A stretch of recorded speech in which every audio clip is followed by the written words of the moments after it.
একটি বাংলা গানের সাথে আপনাদের পরিচয় করিয়ে দিই। তাহলে চলুন একবার গানটির ভোকাল শুনে নেওয়া যাক।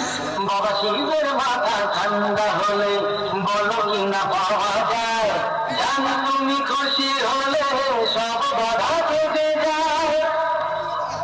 সজনী ও সজনী, সজনী প্রাণ সজনী, ও যদি তুমি কাছে আসো আরো আপন হওয়া যায়। তো বন্ধুরা, ভোকাল তো আপনারা শুনে নিলেন। এবার আমরা পুরো গানটি দিনু ভাই মিউজিক প্রোডাকশনের হামিং ভাইব্রেশন দিয়ে শুনে নেব।